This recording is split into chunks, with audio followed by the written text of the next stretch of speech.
Hello, John, back for episode number 4. Well, hello. Yeah, been a good week. Well, yeah. So, after recording the iconic Night of the Hawk, I remember you saying you hired the equipment for the weekend.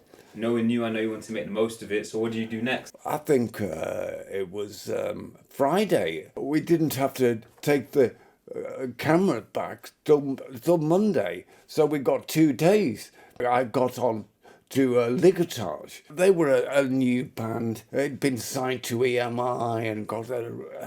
So we went in and said we'll make a promo. We made 2 actually. Were they quite open then to your promo video? Did they accept it? Yeah.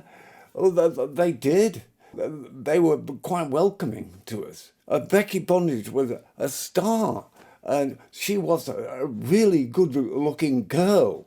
You went on to meet and work with Lord Sutch, Screaming Lord Sutch. Is he the character everyone says he is, or? Oh, yeah, he is. He was. He'd got a London place to do it. It was a really nice place. He'd got keys, and he just walked in. And we filmed it in the garden, in the kitchen, and we went on all night. Right. And I did an interview with him for about 10 minutes. The official monster raving loony party. And he had a Margaret Thatcher mask. Oh, God almighty. So he lives up to the name now? Oh, God, yeah. Yeah, he did live up to the name. A good experience. So did that video see the light of day? Did it get circulated? Did you? It appeared on something, yeah. It appeared on Blood on the Cat, yeah. That does sound like a pretty wild weekend, all in all. You made the most of the equipment that I'm sure wasn't very cheap.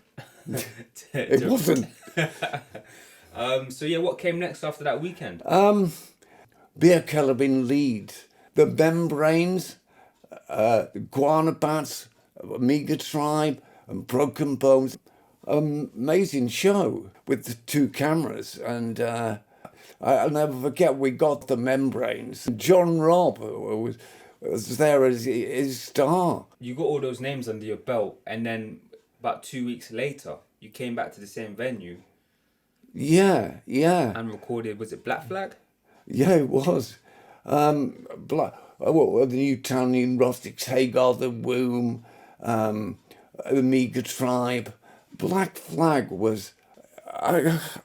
They were punk rock, but they were different. They really gave us a show. Greg Kinn, SSD Records.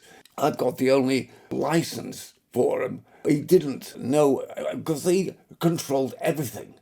So you have a license to distribute Black Flag? Oh, yeah.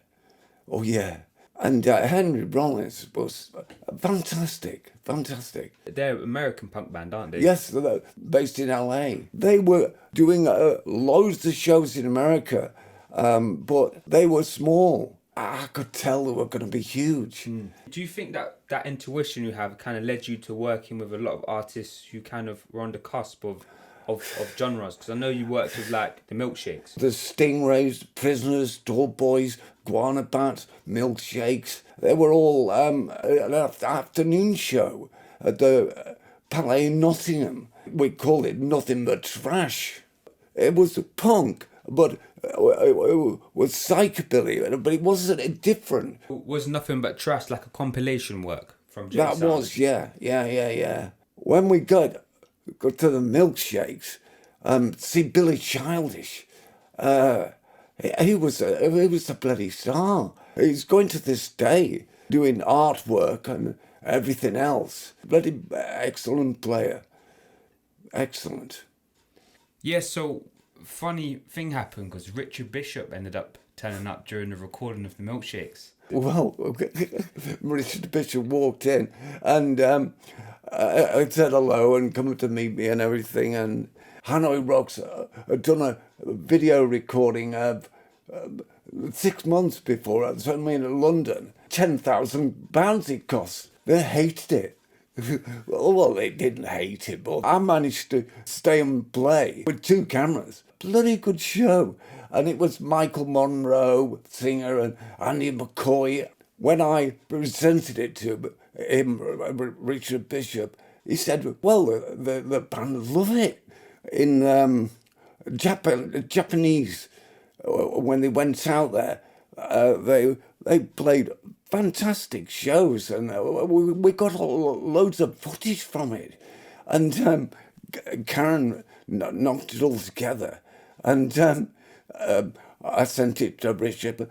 He said, we're going to have to scrap this. Scrap it? Why?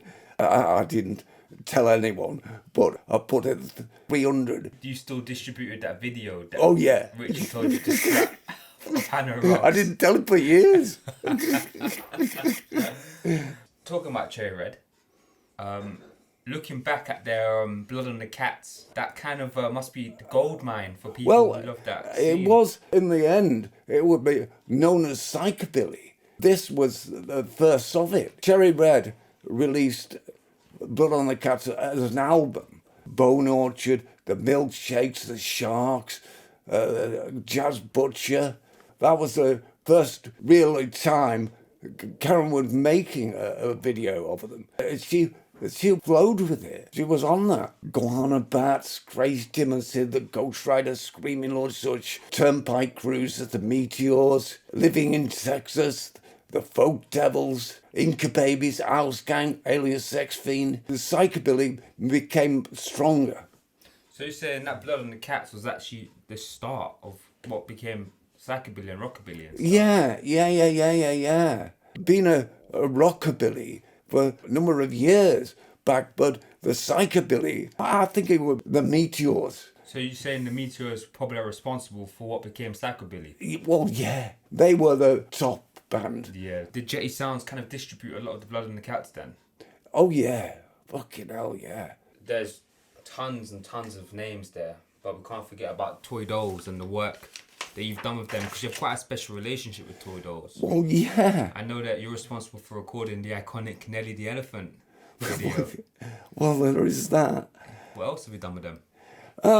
Came to the beer keller in Blackpool. They didn't like it. They said, we've got better songs than that. If you come to Sunderland, we'll film it like promos. Okay. On top of this hill, there was a big castle. It was fucking huge. We got it all up there. 4 or 5 videos. We went down to the dressing room. We went in the rehearsal room. Olga's took his shirt off, and what a guitarist he was. And anyway, we got to the end. I said, there's another place to do it. We got another song. Olga said, Nellie the Elephant. We just did it.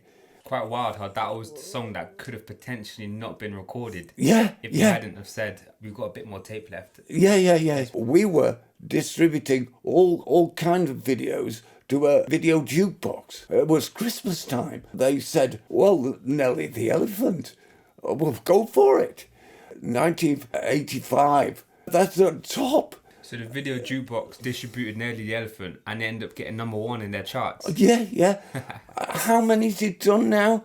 8 million? It's got about 12 million views on YouTube. 12 million views. Bloody phenomenal. It is, yeah. I mean, it's a classic. I mean, you know, I've known about Nellie the Elephant majority of my life. I can't remember how I found out about it, but I know about it. Yeah. So, well, that was it. Nellie the Elephant. Yeah.